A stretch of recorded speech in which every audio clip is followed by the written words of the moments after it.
আমি আজকে কাজের ফাঁকে মনের খিদা মেটাতে চলে আসলাম একটি ক্যাফেতে।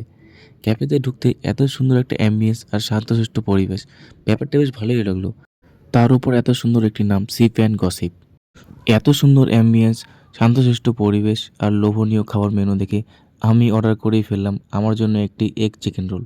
অর্ডারটি দেওয়া মাত্রই আমি চলে গেলাম কিচেনে। এসে দেখি বেশ হাইজেনিকভাবেই বানানো হচ্ছিল। যেটা আমার বেশি ভালো লাগলো, অন্য সব ক্যাফে বা রেস্টুরেন্টের মতো আগের থেকে সব কিছু রেডি করে রাখে না। আর যেসব ভেজিটেবলগুলো ইউজ করছিল সেগুলোও বেশ ভালো ছিল। ভেজিটেবলগুলো কাটতে কাটতে আমি আপনাদের অ্যাড্রেসটা বলে দিচ্ছি। অ্যাড্রেসটি হচ্ছে ডাবগ্রাম মহিলা কলেজ, ঠিক তার পাশেই ক্যাফেটি। ভেজিটেবলগুলো কাটা শেষ হতেই ডিম আর রুটিটাকে বেশ সুন্দরভাবে ভেজে নিল।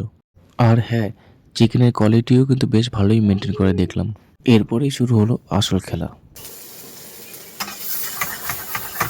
আমি তো ভয়ই পেয়ে গেছিলাম, বেশ ভালোও লাগলো দেখে। আমি আজকে প্রথম দেখলাম চোখের সামনে ফায়ার কুক কীভাবে করে।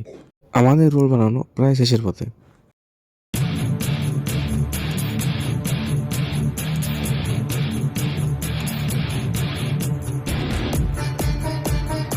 দেখতে দেখতে আমাদের এগ চিকেন রোল রেডি। রোলটি সুন্দর একটি প্লেটে সঙ্গে টিস্যু পেপার দিয়ে বেশ ভালোভাবে সার্ভ করলো। রোলটি দেওয়ার সঙ্গে সঙ্গে আমারও আর সহ্য হচ্ছিল না, তাই ঝটপট টিস্যু পেপারটা সরিয়ে রোলটাকে দুই ভাগ করে নিলাম। তারপর রোলে মোড়ানো র্যাপিং পেপারটা কিছুটা সরিয়েই মুখে চালান করে দিলাম। একটা বাইট নেওয়ার পরেই বুঝলাম রোলটা জাস্ট ওয়াও ছিল। তাহলে তোমরা আসছো তো সবাই? খেতে খেতে প্রায় অনেকটাই খেয়ে ফেললাম, কারণ জিনিসটা অনেকটাই ভালো ছিল রোলটা। আর তোমরা সবাই এখানে আসতে পারো, আমি লোকেশনটা বলে দিচ্ছি।